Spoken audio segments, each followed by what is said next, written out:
in their career as a player. So it was very nice to be a part of that. It was also clear that there was a good interaction between the team and the crowd. Yeah. Right. There was back and forth, a lot of cheering. Whenever there was a nice attack, people would stand up and immediately, give everything, shout till they couldn't shout anymore. And the players really, you see that they got extra energy from that, right? Regardless the country you play in, but if the players behave like this, so they play football, they cooperate, you see the connection between them, and if not having the ball, they fight for every ball and every meter of grass, and the connection with the crowd is very strong, and they deserve that. Yeah, it must have been intimidating for the Bahrain team to have I can imagine that atmosphere. Yeah. At the same time, it was very cheerful and very, very friendly, and no negative energy, no cursing, no swearing, no nothing, right? And that also contributes to that great atmosphere. Yeah. Okay, proposition 3. I cross borders if this is in the interest of the Kingdom of the Netherlands. Yes. That's, of course, you can answer that in different ways or interpret that question in different ways. The easy one, of course, that's my work, to be abroad and represent the Netherlands in different countries. But it's also about being able to go the extra mile, cross borders, of course, within the law always, but if necessary, I don't mind working 24/7 and really going the extra mile to make things happen, whether it's for Dutch companies or for people who need a passport or who need visa, who need who need help. We're there for them, so we cross borders if that's necessary. But that's especially you're talking now about your own borders.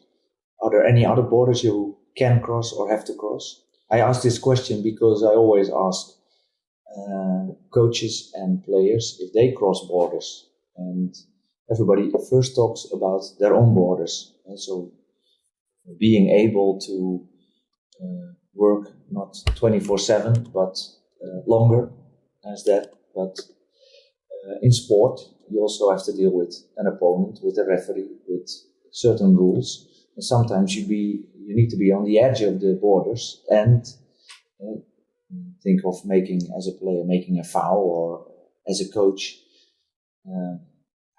being misconducting against the fourth official, which also is a referee. Yeah. Do you cross any other borders? Well, I think you need to be respect your not so much borders but values, right? I think we all stand for humanity, for friendship, and for mutual respect. But of course, when things heat up and when you become really engaged into something, emotion or other reasons might push you towards those borders or in a gray area where you might no longer respect those values. So it of course might be sometimes you might be close to crossing those borders if you describe borders as be going against certain values like, again, friendship, respect, humanity. But I think there are two ways to always make sure you stay within those borders, right? It's close to yourself, close to what you want to achieve. One is to do some things, whatever you do, together. So it's teamwork. Here at the embassy, for instance, we work with a team of both Indonesian and Dutch colleagues, and you really see that if you work well together, you can achieve so much more than if we were all individuals. And so teamwork is a very important one to be able to I would say, achieve results that you wouldn't have imagined were possible. So you cross that border of your own imagination, but at the same time stay within the respect of your values. And the second one, I would say, is creativity. Think out of the box. So in your thinking, you can cross lines of, again, going beyond what you imagine. Creativity is, of course, a great, I would say, thing you need to stimulate. You need to give each other, I would say, ideas and go beyond. Here at the embassy, for instance, we do all kinds of things to make, I would say, our work more effective. we very much try to do that by going.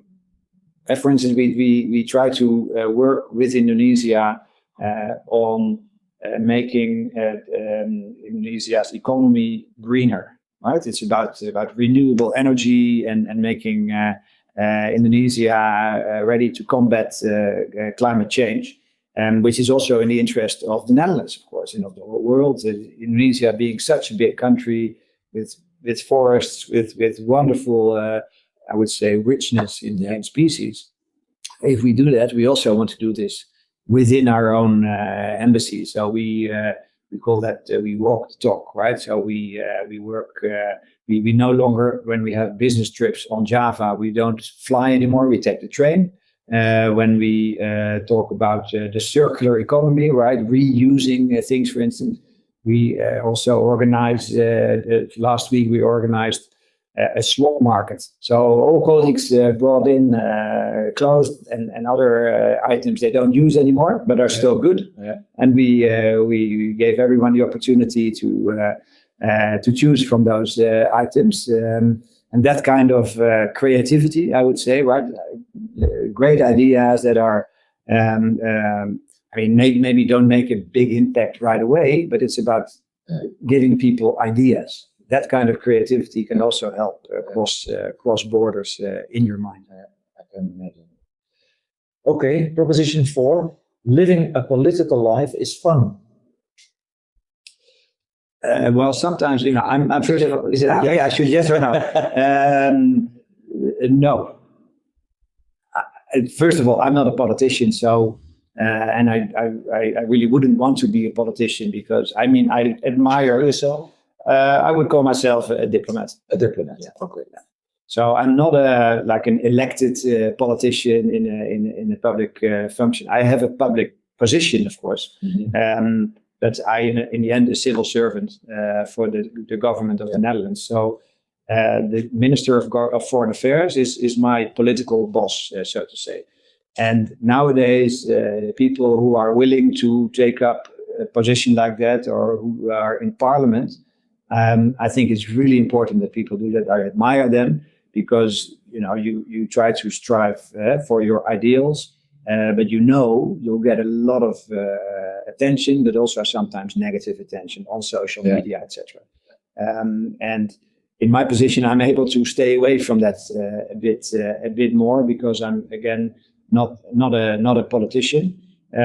They sometimes say of politicians that whenever there's someone who becomes a minister, that her or his first day in office is really nice, and the last day is really nice, and everything in between is hardship, hard work, but also this public attention that can be really stressful. It's not an easy job to be a politician. Despite this answer, you like your not diplomatic, but your diplomatic life? Yeah, I think it's a very privileged life I get to live. I had the opportunity, thanks to my work, to live in wonderful places like Tokyo and Rome and Jerusalem and now Jakarta. So already that is an adventure in itself. And secondly, within the diplomatic service, I've been able to do lots of different things. I was dealing with the economy. I was dealing with organizing a big conference. I was dealing with more like security issues. I've been engaged in cultural exchange, and all of that is very diverse and all, I would say, always with it's always meaningful because you can always help Dutch companies, you can help Dutch citizens, you can help to bring Dutch interests more to the fore. So I'm very lucky to have this job and to be able to do this. Yeah. Okay. Proposition 5. I am praying. Yes. Okay. You are fond of a particular religion? I'm not praying in the religious sense of the word. For me, to pray is to think about ideals and how to And the ideals are, as I said, for instance, a more peaceful world. It is so difficult, for instance, to achieve peace between Israel and the Palestinians, to achieve the ideal of a Palestinian state, for instance. I think we need everyone's genuine, I would say, contribution to that. And for ideals like that, which are not easily attainable, we need to, give more than just our day-to-day work. You need to pray to really make this happen. Yeah, I get the feeling that in Indonesia, the religion is important, and at the same time, it's very lovingly and liberally, and it's not opposing religions, but it is connecting religions. You have the same feeling about that? Absolutely. Indonesia is a very special country because of its diversity, right? There are people from all walks of life, with all ethnic backgrounds, religious backgrounds. Their motto is the same as as the European Union has. It's unity in diversity. Like Europe, which is very different, whether you're in Finland or in Portugal or in Cyprus or in Ireland, people have very different lives and very different cultures, yet we are Europe, and that's very distinct from North America or from Asia. Indonesia has the same unity in diversity. And if you zoom in on religion, people have been brought up with respect for other religions, and within their own religion. And this is a very general remark, but there is tolerance, there is openness, and so it's. People have no problem with you having a different religion. And for instance, when it comes to Islam, which is by far the largest religion here in Indonesia, it is a form of Islam that is quite different from other places, in the sense that women have I think within the Indonesian form of Islam have more opportunities. For instance, recently the embassy, we started supporting female ulama, which are female religious leaders, to put it simply, and to empower these women to lead their communities and to show that women can be leaders too, which is something that we sometimes, with our Dutch glasses on, if we think about Islam, is not the first that comes to mind. But here in Indonesia, it's perfectly natural. And we want to stimulate that not only here, but also in dialogue with the West and with other religions. And it's one of the strong points of Indonesia, the tolerant form of Islam, which is really a way to look at the world in a tolerant way, but also in a way that stimulates the cooperation rather than differences. Okay. Number 6. I can still feel the Dutch history.